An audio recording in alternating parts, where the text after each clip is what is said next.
La etapa más oscura, dijimos, ¿no? Pero en medio de eso vimos el domingo pasado un destello de luz, ¿no? Un momento en el que Dios mostraba en la historia que a pesar de nosotros, ¿no? Y cuando hablo de nosotros como hombres, como humanidad, ¿no? Identificándome con el pecado de toda la humanidad. Siempre fuimos así. En la época de Jueces, ¿no? Estudiamos y vimos que era tremendo. Aún en medio de eso Dios nos amaba y Él seguía adelante con el plan de redención. La idea de traer un Mesías, ¿no? y traer salvación al mundo pecador seguía vigente. Dios no nos había soltado. Y lo vimos en esta micronovela que vimos el domingo pasado de esta hermana que se llamaba Ruth la Moabita, ¿no? Una mujer que sin ser judía, ¿no? Abrazó al Dios de Israel, al único Dios, ¿no? Dejando a sus dioses moabitas y se fue con su suegra Noemí a vivir a Belén. Y en esa historia de amor, no voy a contarla toda porque es un poquito larga, todo un domingo nos llevó, vimos que en medio de muchas tragedias, mucha muerte, mucho dolor, ¿no? Muchas preguntas, ¿no? De parte de Noemí, sin entender por qué tanto dolor, tanta tragedia, tantas heridas, en medio de eso Dios estaba obrando. Y lo vimos al final de la historia, cuando finalmente nuestra viuda, Ruth, la moabita, logra ser redimida, rescatada, vuelve junto a su suegra y se casa con un hombre llamado Boaz, ¿no? ¿Se acuerdan? Y vimos que ambos tienen un hijo, ¿no? Y ese hijo se llamó, si no se acordaban del libro de Jueces, si se acuerdan el nombre del hijo de Boaz, es un montón. Se llamaba Obed, muy bien, Obed. Y en medio de esta historia nos empezamos a enterar que es tan importante que al final del libro de Jueces hay como una microgenealogía, ¿no? De quiénes son los descendientes.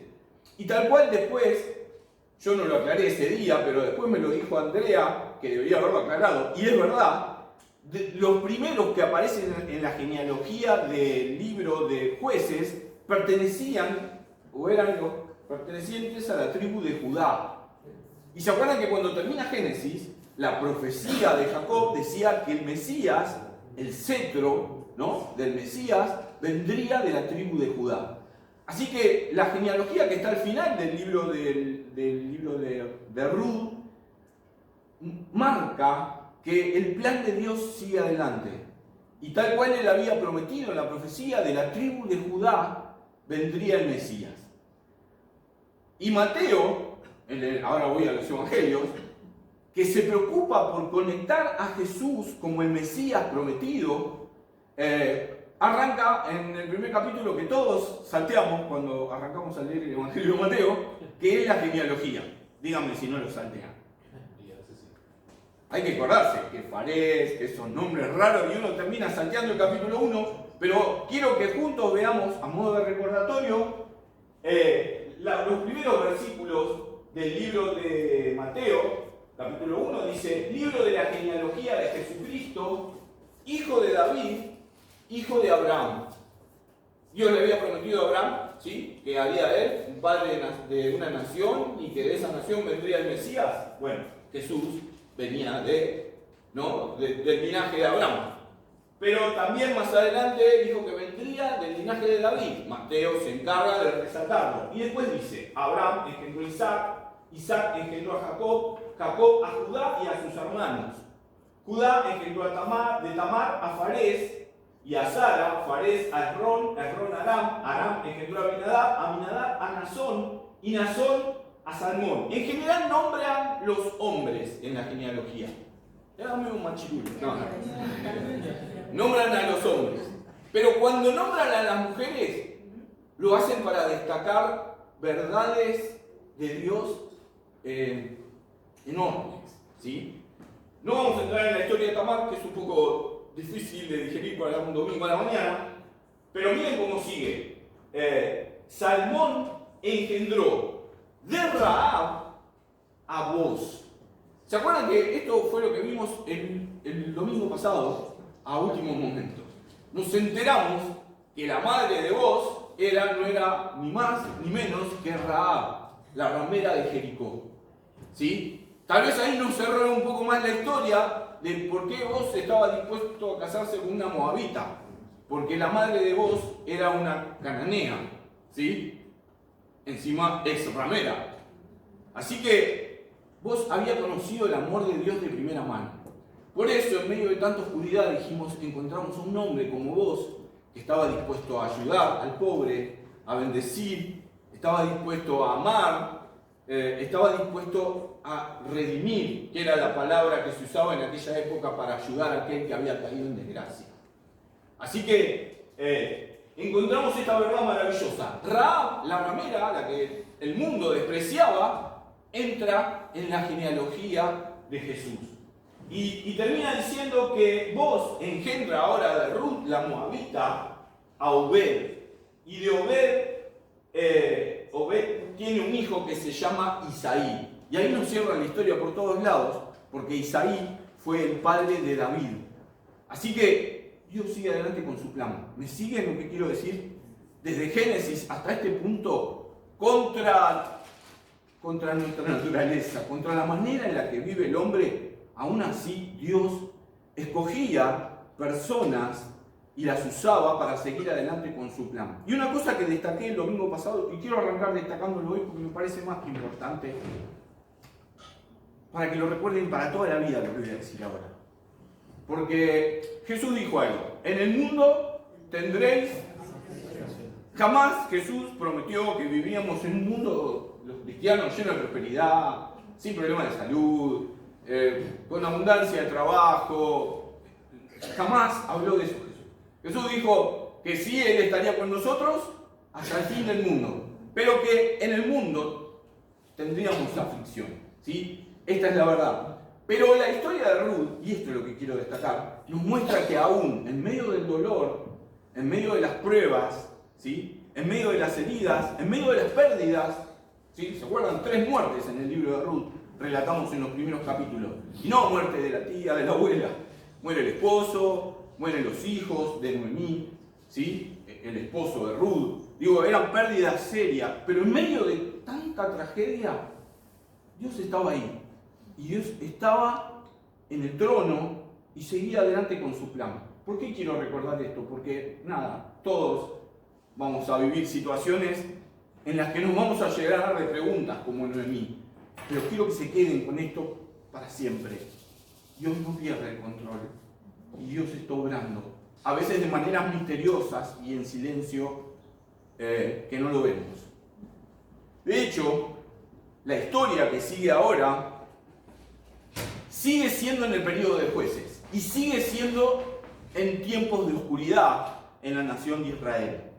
Y si uno lee los primeros versículos de esta historia, se da cuenta que sigue siendo en medio del dolor, en medio de las heridas y en medio del desprecio, Dios está orando. Repito, no lo vemos muchas veces, pero Él está orando. Vamos a abrir la Biblia en 1 Samuel, capítulo 1. Dice: hubo un varón de Ramataim, de Sofim, del monte de Efraín, que se llamaba Elcana, hijo de Jeroham, hijo de Eliú, hijo de Toú, hijo de Suf, efrateo, y tenía él, bueno, esta parte después la explicamos, tenía 2 mujeres. Una se llamaba Ana y la otra Penina.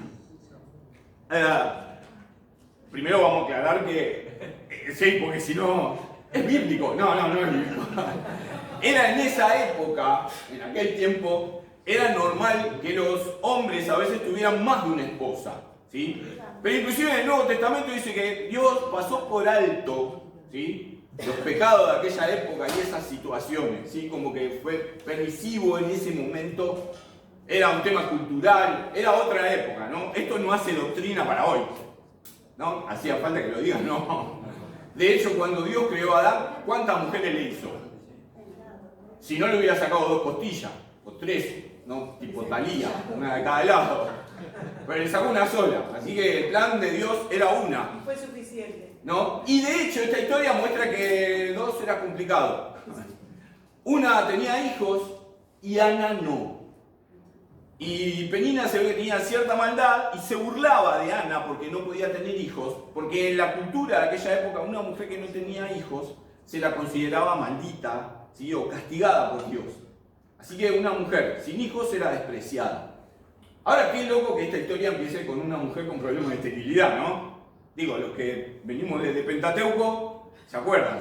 Todas. La esposa de Abraham, la esposa de Isaac, la esposa de Jacob, la madre de Sansón, ¿no? La que vimos hace poco. Pero la historia parece mostrar que Dios está dispuesto siempre a sorprendernos, mostrando que no es fruto de la casualidad, sino que es su obra poderosa en medio de los tiempos. Así que Ana, dice la Biblia, que iba con su esposo a la ciudad de Silo. ¿Por qué? En aquella época, ¿se acuerdan? El sacerdote y el tabernáculo y todo estaba montado en la ciudad de Silo. ¿Por qué el tabernáculo, con todos sus utensilios, el arca del pacto y los sacerdotes ministraban en la ciudad de Silo? Porque geográficamente Silo estaba en el centro del país, ¿sí? Así que todas las tribus podían ir al centro del país para congregarse para el día de la expiación o para la Pascua o para las fiestas especiales, podían ir y para todas les quedaba la misma distancia. No sé si se entiende. Así que Silo estaba en el centro de la nación y era este lugar en donde Elcana, no era policía, siempre que hablo de esto por las dudas, junto con sus esposas iba a ofrendar, a presentar sacrificios en Silo. Evidentemente Ana estaba muy angustiada por la situación y cuando llega, ella tenía su momento de oración especial. Ella tenía un pedido especial delante de Dios y era que Dios le diera un hijo. Y dice la Biblia que ella se postró y oraba y el juez y sacerdote que había en aquella época, ¿sí? Ya había pasado la historia de Sansón, ¿no? Y había un nuevo juez y un nuevo sacerdote que se llamaba Elí. Elí no tiene buenos antecedentes, más adelante los vamos a ver, no tiene buena historia, buena prensa, buen prontuario, este hombre, y se van a dar cuenta porque tenía también poco discernimiento espiritual. La vio a Ana arrodillada, balbuceando con la boca, y en lugar de darse cuenta que era una mujer atribulada, orando a Dios, interpretó que era una mujer ebria. ¿Habrán escuchado esta historia alguna vez? Y entonces la maltrata diciendo, mujer, digiere tu vino y termina y que se vaya. ¿No? Un discernimiento espiritual, ¿no? Este hombre es tremendo. Y esta mujer le manifiesta que no, que ella estaba pidiéndole un hijo a Dios. Pero vamos a ver parte de la oración de Ana. Vamos a leer capítulo 1, versículo 9. Y se levantó Ana, después que hubo comido y bebido en Silo, y mientras el sacerdote Elí estaba sentado en una silla junto a un pilar del templo de Jehová, ella con amargura de alma oró a Jehová y lloró abundantemente. E hizo voto diciendo, escuchen esto, Jehová de los ejércitos, si te dignares a mirar la aflicción de tu sierva, y te acordares de mí, y no te olvidares de tu sierva, sino que dieres a tu sierva un hijo varón, yo lo dedicaré a Jehová todos los días de su vida, y no pasará navaja sobre su cabeza. Así que esta mujer, evidentemente en su oración se nota que era una mujer devota, que amaba a Dios y rogaba a Dios por un hijo. Y estaba dispuesta, si a Dios le daba un hijo, a entregárselo en ofrenda a Dios. En ofrenda significa, no era que, sino que se lo iba a dar para el servicio de Dios. Y agrega un dato ahí que ¿a quién les hace acordar? Dijo, y no pasará navaja sobre su cabeza. Estaba haciendo esta mujer el nazareato, ¿se acuerdan? El voto del nazareo. No iba a beber vino, bueno, eso no se enteró después.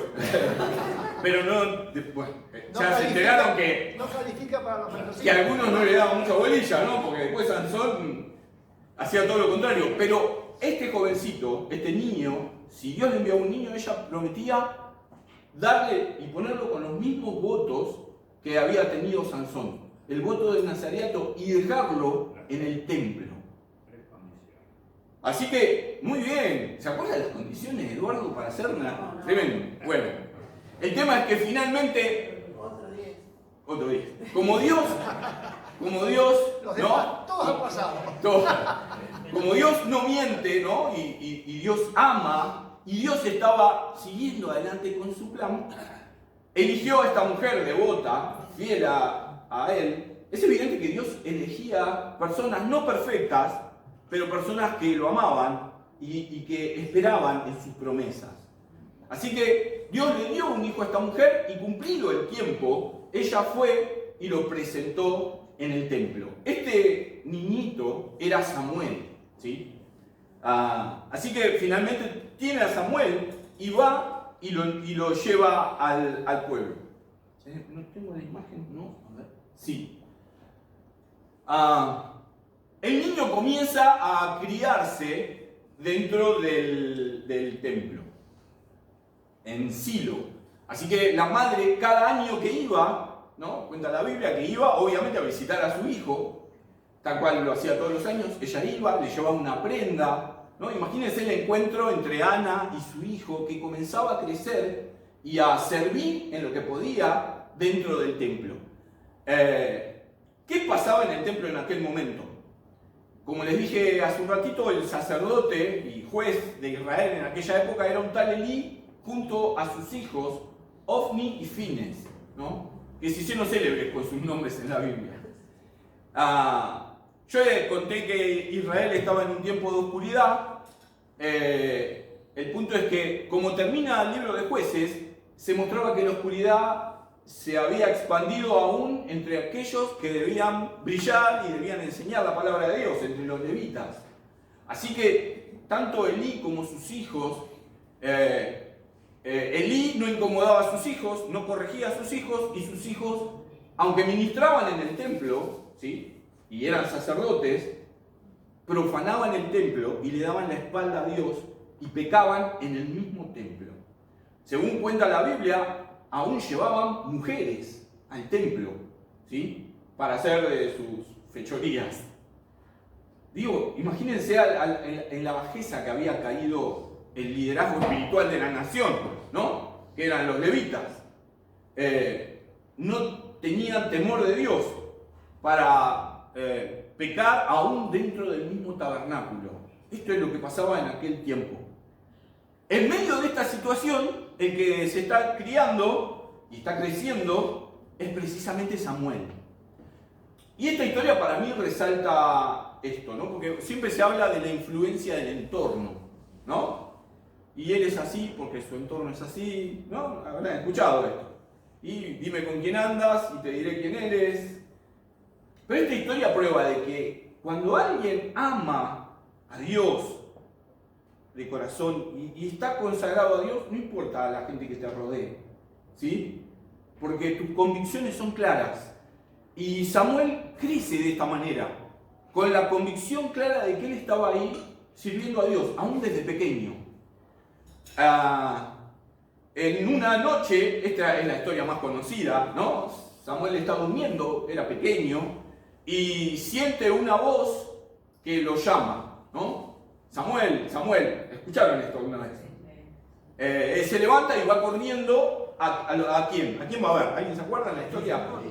A Elí, ¿no? Lo despierta a Elí, ¿no? Él tenía un respeto por Elí, aunque era un desastre, él lo respetaba y se sujetaba a Elí. Entonces, suponiendo que lo llamaba a él, fue corriendo a Elí, y Elí le dijo, no, yo no te llamé. Bueno, con la misma mala onda, me imagino yo, que le contestó a Ana, lo habrá mandado a dormir y déjame hinchar, ¿no? Y el joven Samuel se fue a dormir. Así fueron 3 veces, hasta que la tercera vez se le prende la lámpara a Samuel, que no se le prendía muy habitualmente, y dijo, tal vez, a Elí, perdón, tal vez sea Dios que te está llamando. La próxima que escuches, Samuel, Samuel, di, heme aquí, Señor, ¿no? Habla, tu siervo escucha. Así que el jovencito fue, se acostó, y Dios habló con él. resumo lo que le dijo Dios, que Dios estaba viendo el pecado en su pueblo. Y estaba viendo el pecado de Elí y de sus hijos. Y de cómo Elí no corregía a sus hijos. Así que él iba a traer un juicio sobre la nación de Israel por haberle dado la espalda. Y se fue a dormir Samuel con esto que le dijo Dios. Al otro día se levanta, café con leche, medialunas. Elí le pregunta, ¿y qué pasó anoche? ¿Qué te dijo Dios? Samuel, imagínense, no le quería decir sobre el castigo sobre él, sobre sus hijos, sobre la nación. No era un mensaje muy alentador, ¿no? Ni muy simpático. Pero Samuel, que aprendió a ser profeta desde pequeño, dijo tal cual lo que Dios le había dicho que dijera. Imagínense el sacudón en Samuel, en Elí, la idea de que Dios iba a castigar a él, a su familia y a toda la nación por haberle dado la espalda, quedó ese mensaje latente. ¿Qué pasa después? Abran la Biblia, vamos a ver algún texto, y van a ver que lo que pasa es, lo que viene pasando en el libro de Jueces, porque todavía estamos en tiempo de Jueces.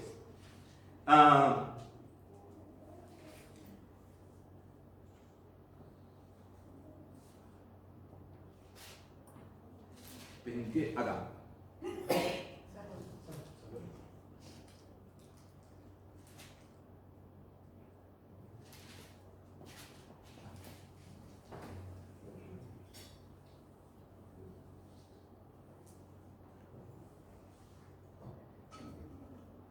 Vamos a leer por el capítulo 4, ¿sí? Tengan el capítulo 4 abierto. ¿Qué es lo que pasa? Tal cual lo que pasa en el periodo de Jueces. Cuando Israel le da la espalda a Dios, se levanta el enemigo.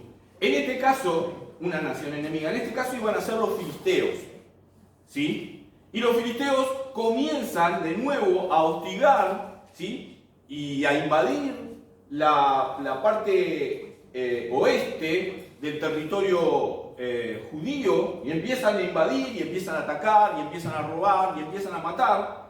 Entonces Israel pretende defenderse de los filisteos, ¿sí?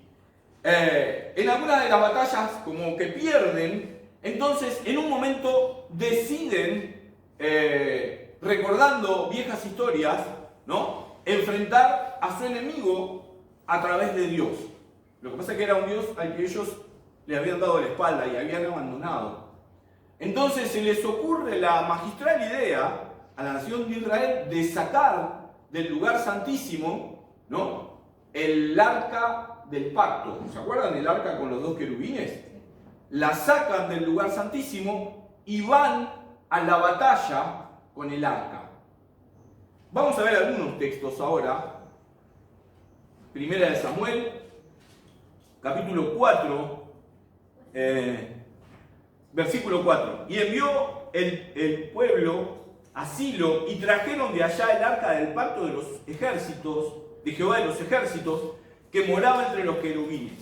Y los dos hijos, y miren quién, Elí, Ofni y Finnes, estaban allí, los dos hijos de Elí, ¿no? Ofni y Finnes estaban allí con el arca del pacto de Dios. Aconteció que cuando el arca del versículo 5 del pacto de Jehová llegó al campamento, todo Israel gritó con tan grande júbilo que la tierra tembló.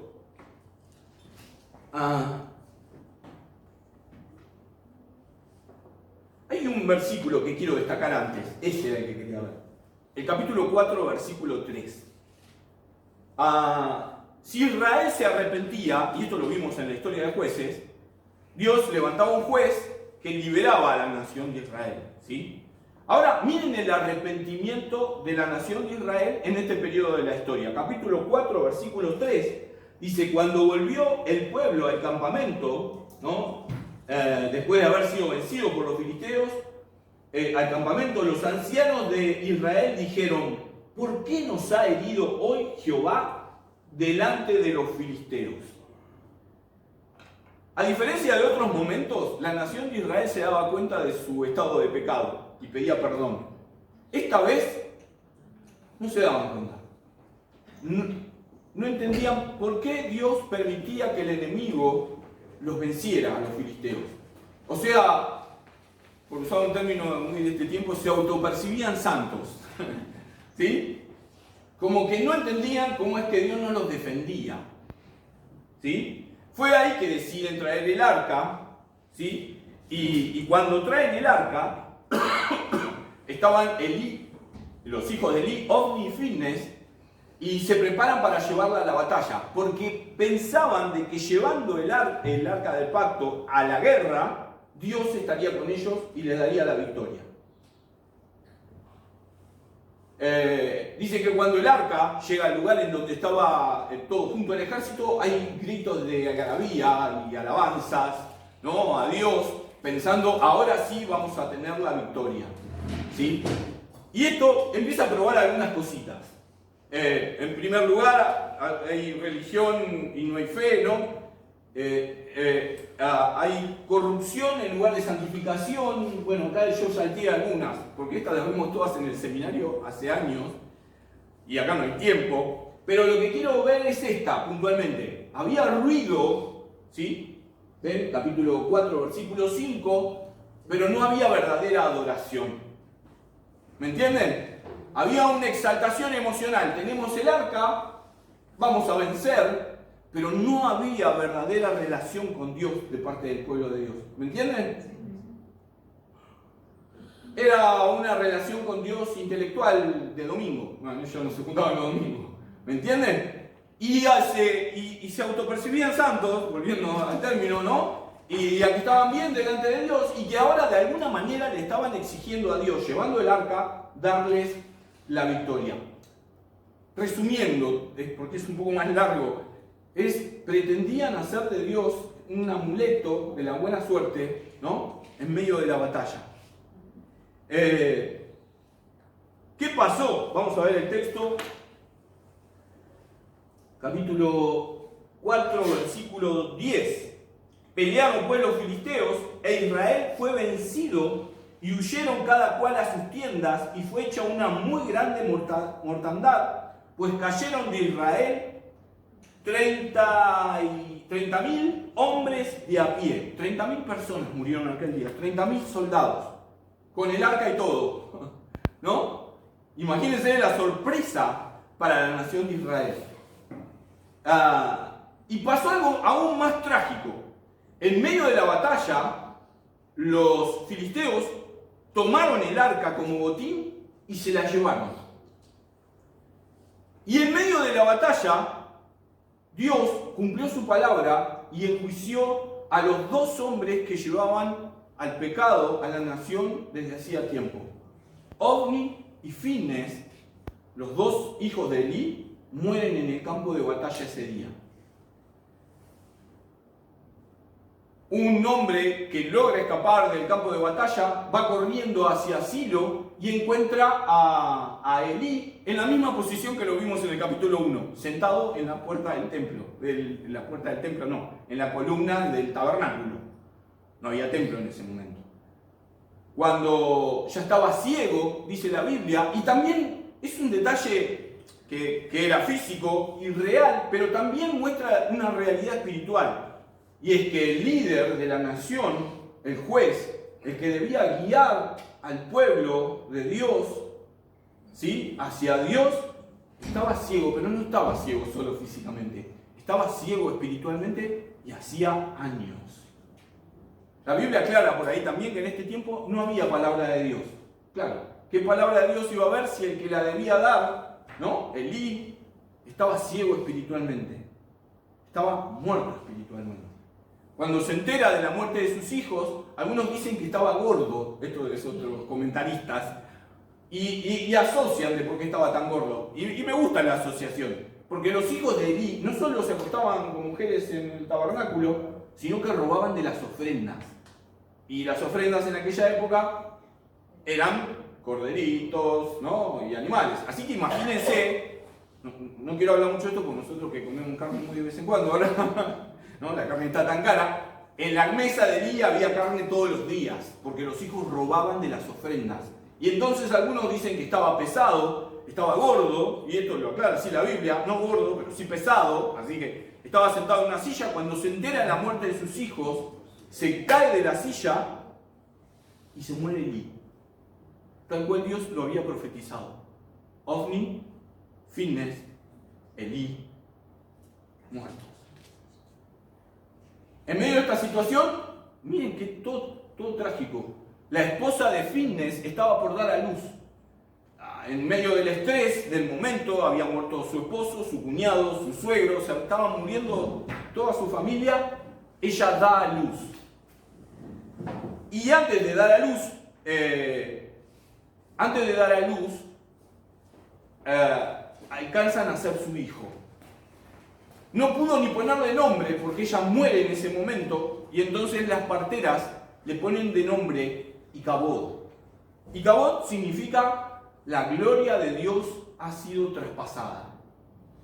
¿Por qué le dieron este nombre al niño? Porque ese día, recuerden, el arca, el símbolo de la presencia de Dios en medio de su pueblo, algo importantísimo para la nación de Israel, había sido robado por los filisteos y lo habían llevado y lo habían puesto dentro del templo del dios Moloch, el dios filisteo.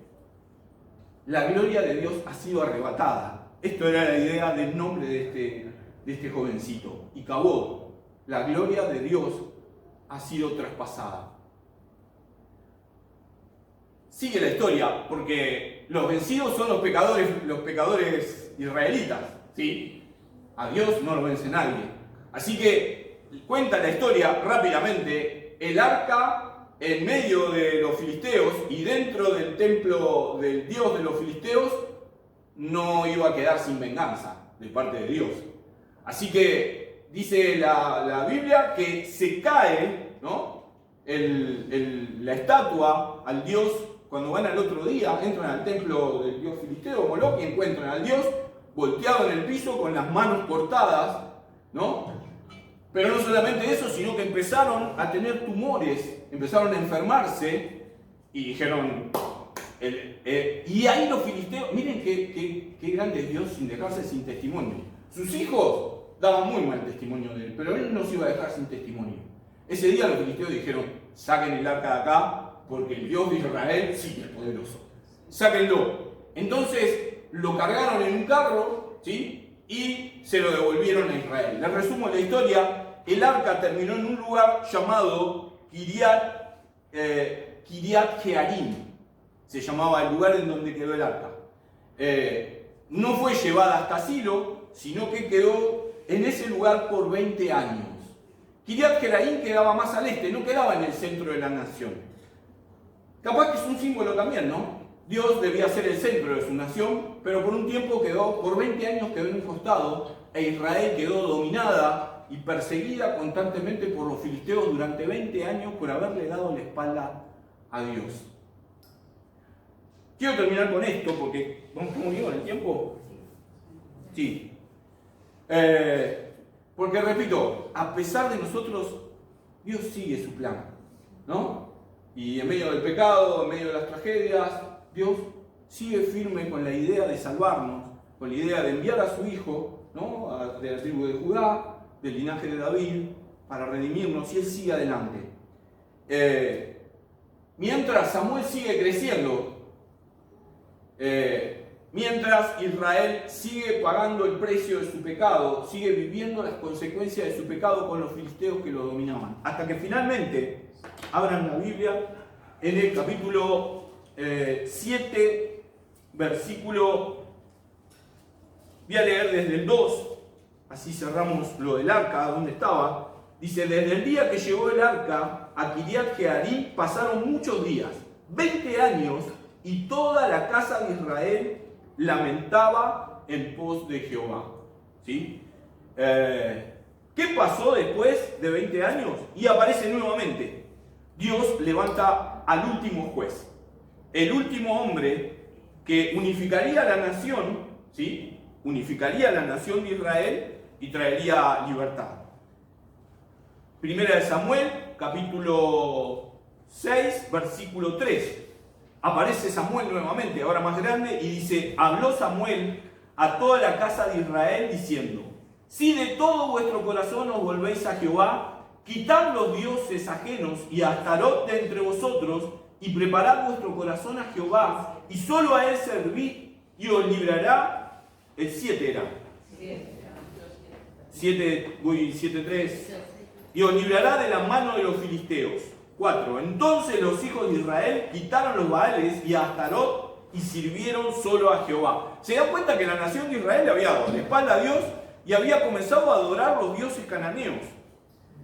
Pero en este contexto aparece Samuel y los llama al arrepentimiento y a que busquen de todo corazón a Dios. Versículo 5. Y Samuel dijo, reunid a toda la nación en Mizpah. Ahí está en el mapa, queda prácticamente en el centro de la nación. Reunid a todos en Mizpah y miren esto. Y yo oraré por vosotros a Jehová, y se reunirán en Mizpah y sacarán agua y la derramarán delante de Jehová y ayunarán aquel día. Y dijeron allí, contra Jehová hemos pecado. Y juzgó Samuel a los hijos de Israel en Mizpah. Así que, ¿quién asume como juez ahora, en el final del tiempo de jueces? Samuel. ¿Y cómo va a transformar la nación? A través de lo que nosotros conocemos hoy como una palabra que es avivamiento. ¿Escucharon esta palabra alguna vez? Yo la escucho desde que tengo 22, 23 años. Yo vivo en una iglesia un poco diferente y para nosotros, yo voy a decir lo que para mí era cuando tenía 22 años el avivamiento. Eran buenas canciones, ¿no? Mucho salto en la iglesia, mucha algarabía, mucho júbilo, ¿no? Canciones muy movidas y al final, bueno, pizza y juntada. Para mí eso era un avivamiento en aquella época. No tiene nada que ver con viveza criolla, ¿no? No tiene nada que ver. Y no tiene nada que ver con lo que nos cuenta la Biblia. Lo que nos cuenta la Biblia en este capítulo es que el avivamiento en la nación de Israel comenzó con una nación de rodillas, arrepentida, orando, volviéndose a Dios. Había un hermano, no me viene a la cabeza, falleció en un accidente no hace mucho, muy conocido, David Wilkerson. ¿Lo escucharon nombrar? Sí. Es el fundador de Desafío Juvenil, ¿no? Y el protagonista de la película La Cruz y el Puñal, o del libro La Cruz y el Puñal, por si lo quieren buscar. Y él decía que, y estoy hablando en los 80, en los 90, ¿no? En época de avivamiento, que al pueblo de Dios le faltan lágrimas, le falta lloro. Lo dijo en una época en donde todos saltábamos por los techos en la iglesia. Y él dijo, un verdadero avivamiento empieza con lágrimas de arrepentimiento delante de Dios por haberle dado la espalda. Y así fue como comienza un avivamiento en la nación de Israel, guiada por este jovencito, ahora ya grande, llamado Samuel. Quiero cerrar con esto. Dijimos que la madre había hecho voto de nazareo, el nazareato con Samuel. Saben que cada vez que leo la historia de Samuel y me acuerdo de la historia de Sansón, y no puedo no cruzarlas y ver las diferencias, ¿no? ¿Se acuerdan Sansón? El mismo voto, ¿no? El mismo objetivo tenía Dios con Sansón. Pero Sansón lo conocemos por la fuerza, ¿no? Por las peleas, por matar a un montón con una quijada de asno en la mano, ¿no? Y por sus fechorías y por sus locuras, ¿sí? Pero no era el objetivo de Dios con Sansón ese. Dios quería usarlo como un juez que gobernara la nación de Israel, que la uniera, que era el proyecto de Dios siempre con su nación, y que venciera a sus enemigos. Sansón, por su falla de carácter, por su pecado, por su inmoralidad, por darle la espalda a Dios, cumplió esa misión a medias. Porque no fue el juez de la nación ni la gobernó, y sí peleó con los enemigos de Israel, y usó esto como bendición para la nación de Israel, pero la motivación, como le decía la otra vez, no era cumplir el propósito de Dios, sino era vengarse de sus enojos personales con la nación filistea. Todo lo contrario es este joven. Y acá es otra historia diferente. El mismo voto, ¿no? las mismas prohibiciones, ¿no? Nada de alcohol, nada de navajas, ¿no? Nada de andar tocando muertos, ¿no? ¿No? Como decía hace un rato Edu, ¿no? Cumpliendo, buscando a Dios, amando a Dios. ¿Y saben qué destaco de esto? Siempre tenemos a Sansón como el forzudo, el héroe. Y a Samuel como el viejo débil, con un bastón. Pero en realidad, ¿quién era más fuerte? La templanza, la espiritualidad, el poder de Dios en la vida de Samuel nunca se representó por la fuerza. No le levantó la espada un par de veces. No vamos a contar historias sangrientas ahora. Pero no levantó muchas veces la espada. No peleó con grandes ejércitos. Pero el poder de su obediencia a Dios, el poder de comunicar lo que Dios quería decir, aunque eso significara peligro para él y para los suyos, ¿sí? Para mí destaca la vida de este hombre de Dios.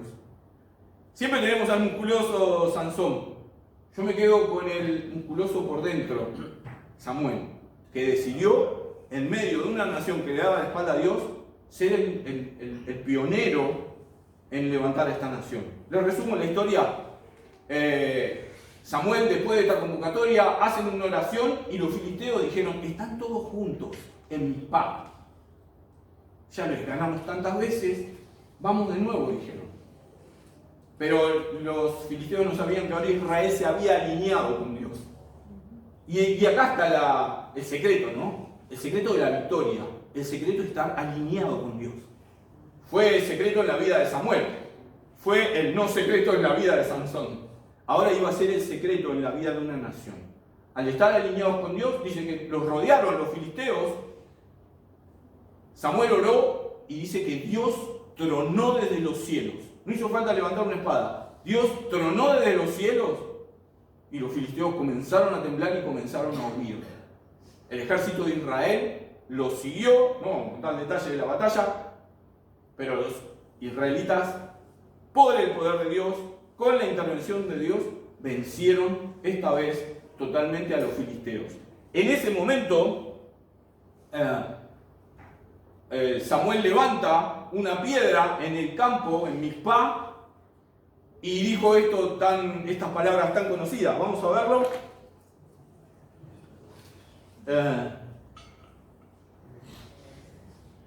Capítulo 7, versículo 12. Tomó luego Samuel una piedra y la puso entre Mizpá y Sen, y le puso por nombre Ebenezer, diciendo: hasta aquí nos ayudó Jehová. Así fueron sometidos los filisteos y no volvieron más a entrar en el territorio de Israel, y la mano de Jehová estuvo contra los filisteos todos los días de Samuel. Y fueron restituidos a los hijos de Israel las ciudades que los filisteos las habían tomado a los israelitas, desde Cron hasta Gad, e Israel libró su territorio de mano de los filisteos, y hubo paz entre Israel y el amorreo. Y miren esto: y juzgó Samuel a todo Israel todo el tiempo que vivió, y todos los años iba y daba vuelta entre Betel, Gilgal y Mizpá, y juzgaba a Israel en estos lugares. Después volvía a Ramá, porque allí estaba su casa, y allí juzgaba a Israel, y edificó allí un altar a Jehová. En estos pocos versículos muestran a este hombre, a este héroe, a este gigante espiritual, ahora gobernando como juez la nación, y visitando 3 ciudades en círculo, daba una vuelta permanentemente, llevando palabra de Dios y juzgando al pueblo. Durante todo el tiempo en que él gobernó como juez, Israel fue libre de sus enemigos y estuvo bendecida por Dios. El poder de un hombre de Dios. Sí, Yo rescato en esto que vos fíjate, cuando andamos en las rutas y decimos: che, qué país idólatra. Es decir, que desde ese tiempo, y hoy pasa exactamente lo mismo, el hombre tiene tendencia, el corazón del hombre, a tener dioses ajenos. Más ellos, que sabiendo quién era Dios, sabiendo de las cosas, viendo los milagros, igual se inclinaban ante dioses ajenos. Mucho más hoy día, pasó siempre a gente que nunca conoció al Señor, y vos fíjate que eso pasa hasta el día de hoy y va a pasar siempre. El corazón del hombre se inclina siempre a otros dioses que no es el verdadero. Esta historia termina acá. la historia de Samuel. Uno dice, ¿termina acá la historia de Samuel? No. El domingo que viene, si Dios quiere, vamos a empalmar con la historia de otro hombre que continúa y que va a ser el primer rey de Israel, porque a partir de este momento, y vamos a ver por qué, va a comenzar lo que se conoce en Israel como la monarquía, ¿sí? En donde Israel es gobernada por un rey. Repito, acá termina el libro, la historia del período de jueces. No es que termina el libro de jueces porque estamos leyendo Primera de Samuel. Pero estos capítulos, hasta este punto, son la transición hacia el final del período de los jueces. Y miren que termina con un hombre que va a marcar la historia de la nación de Israel. Repito, no por su fuerza, no por sus triunfos militares, sino por su amor, por su pasión y por su obediencia a Dios. ¿Amén? Amén. Señor, te damos gracias en esta mañana por estar juntos, por la oportunidad de juntos recordar tu palabra, leerla, apasionarnos, Señor, de entender de que nos amás. Nos amás a pesar de nosotros y que tu plan por salvarnos, Señor, es maravilloso. Y que la conclusión en la cruz fue el momento, el clímax, en el momento de la historia en donde vos cumpliste tu plan y nos salvaste, Señor, del pecado y de la condenación. Señor, en esta mañana juntos como iglesia te damos gracias y te adoramos, Señor, y te agradecemos por tu infinito amor y por esta gran salvación de la que hoy gozamos. Te damos gracias, Señor, en el nombre de Jesús. Amén. Amén. Amén.